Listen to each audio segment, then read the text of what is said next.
Okay, time to light the forge. That's the first project. I'm making 5 hooks for this potting table that I'm making for Alyssa's birthday. You can actually see the framing of the potting table in the back there. So first I'm gonna flatten out the ends where the screws will end up going. Lots of hammering going on here. And why am I wearing my welding gloves? I don't know. I thought that was a thing at first. You'll see me not doing that in footage later. But here's the first process. Still pretty bad with the tongs. Getting a little bit better with more practice, but this is the first steps. Keep in mind, my blacksmithing experience is I took a 4-hour class 5 years ago.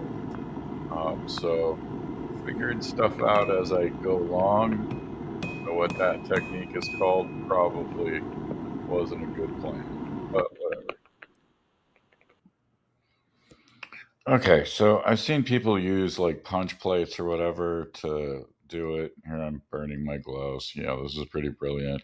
Um, I was too lazy to do that at first. I'm like, oh, I'm just going to use the hardy hole, and you can already see how badly I'm deforming that tab on the end or whatever. I mean, I can just hammer that out and flatten it. I ended up doing that. But shortly after that, I drill a hole in a piece of metal that I'm going to use as my punch plate, make things go a little smoother.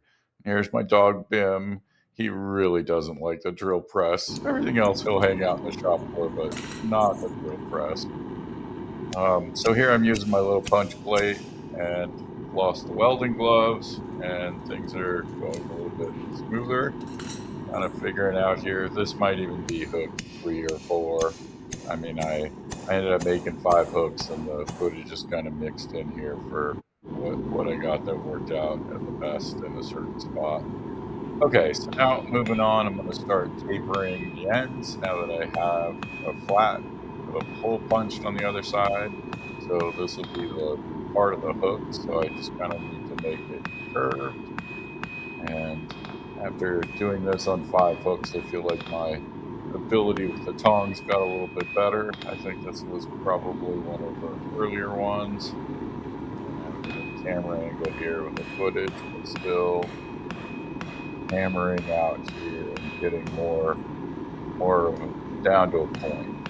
And I think, honestly, I could probably do one of these hooks in 2 heats. I could get the taper done, I think now. But I mean, I think the first one I probably did 20 heats. It was a lot of ineffective pounding. But yeah, look at that tong work. Like just like rotating it 90 degrees each time. It's getting a little bit better. So there's kind of like a final product. It's pretty well tapered. That was close to being ready for the next step here. Okay, so I'm going to start actually forming the hooks now.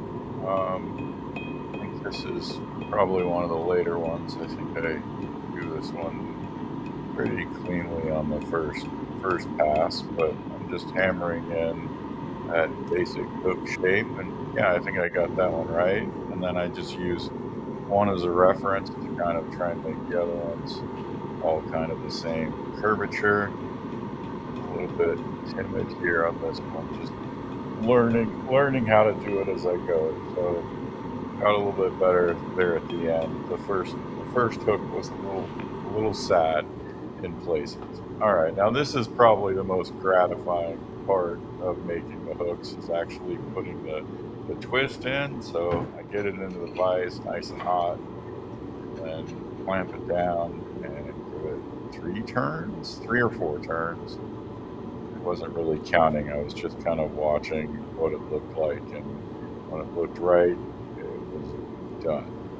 Yeah, so can't see that super well here, but there's better stills and footage near the end that'll show that. And then the hooks are basically made now, so I'm just covering them with this beeswax. I mean, they're heated up. They're supposed to be around 350 degrees, so they're not red. And just coating that on there, and that'll give it that nice, like, black wrought iron, like, finish to it, so it'll just look better. Some people use that too for, like, utensils that they forge to make it food safe. Obviously, this doesn't have to be food safe.